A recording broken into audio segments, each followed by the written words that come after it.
যানজটে স্থবির রাজধানী, বিভিন্ন মোড়ে আটকে আছে গাড়ির বহর।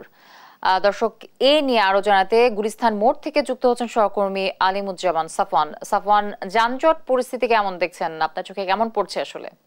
জ্যোতি, আপনাকে ধন্যবাদ। এই মুহূর্তে আমি রয়েছি রাজধানীর গুলিস্তান এলাকায়, এবং গুলিস্তান এলাকায় কিন্তু সবসময় এক প্রকার আসলে যানজট লেগে থাকে। এর একটি অন্যতম কারণ হচ্ছে এখানে যেসব বাস রয়েছে, গণপরিবহন রয়েছে, সেগুলো কিন্তু কোনো নিয়ম আসলে মেনে চলে না। তো তাদের যেখানে যখন বাস থামাতে ইচ্ছে করে তারা কিন্তু সেখানে বাস পার্কিং করে বাস থামিয়ে দেয়, যার কারণে কিন্তু সবসময় গুলিস্তান মোড়ে একটি জামের সৃষ্টি হয়। এবং আজকেও কিন্তু এর ব্যতিক্রম নয়, এখানেও কিন্তু এখন সকাল থেকেই বেশ যানজট লক্ষ্য করা যাচ্ছে। এছাড়া গুলিস্তান মোড়ে জ্যাম হওয়ার আরও একটি বড় কারণ হচ্ছে এখানে যে ফুটপাত, এই ফুটপাতে প্রায় শত থেকে হাজার খানেক দোকান যেগুলো অবৈধভাবে এখানে বসে, এবং সেই কারণে রাস্তাগুলো আসলে এক প্রকার আটকিয়ে যায়, যার কারণে সেখান দিয়ে কোনো রিক্সা বা সাধারণ মানুষ পর্যন্ত আসলে চলাচল করতে কষ্ট হয়। গণপরিবহন রয়েছে, পাশাপাশি তারা ট্রাফিকের যে শৃঙ্খলা সেটি আসলে মানেন না।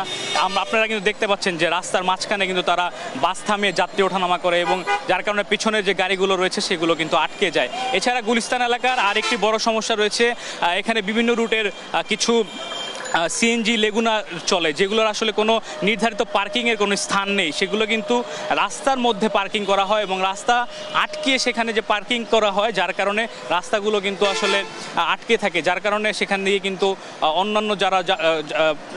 অন্যান্য যারা মানুষ রয়েছে তারা আসলে চলাচল করতে পারে না, এক প্রকার আসলে বিঘ্নতার সৃষ্টি হয়। এছাড়া আমরা যখন রাজধানীতে সকাল থেকে দেখেছি যে প্রত্যেকটি এলাকায় কিন্তু আসলে একই চিত্র, রাজধানীর বিভিন্ন মোড়ে মোড়ে এই গণপরিবহনের যেই অরাজকতা, তারা যেভাবে আসলে বাসগুলো থামিয়ে রাখে এবং কোনো ট্রাফিক শৃঙ্খলা তারা আসলে মানে না, যার কারণে প্রতিদিনই আসলে যখন স্কুলগামী শিক্ষার্থীরা বের হয়, অফিসগামী মানুষেরা বের হয়, তখন কিন্তু এক প্রকার ভোগান্তিতে পড়তে হয়। এটি কিন্তু আসলে প্রতিদিনের চিত্র, এটি নতুন করে আসলে আর বলার কিছু নেই। এই মুহূর্তে আমি কিন্তু রয়েছি গুলিস্তান এলাকায়, এবং আপনারা কিন্তু দেখতে পাচ্ছেন যে গুলিস্তান এলাকা আমার পিছনে যে লেগুনাগুলো দাঁড়িয়ে আছে, এগুলোর কিন্তু কোনো নেই, এগুলো কিন্তু রাখার কোনো জায়গা নেই। এটা কিন্তু অবৈধভাবে রাস্তার মাঝখানে রাখা হয়, যার কারণে ওই রাস্তাগুলো ব্লক হয়ে যায় এবং যানবাহন চলাচল করতে পারেন এবং জ্যামের সৃষ্টি হয়। এই ছিল আসলে রাজধানীর যানজটের সর্বশেষ চিত্র গুলিস্তান থেকে। জ্যোতি, গুলিস্তান থেকে আমাদের সহকর্মী আলিমুজ্জামান সাফওয়ান যুক্ত ছিলেন।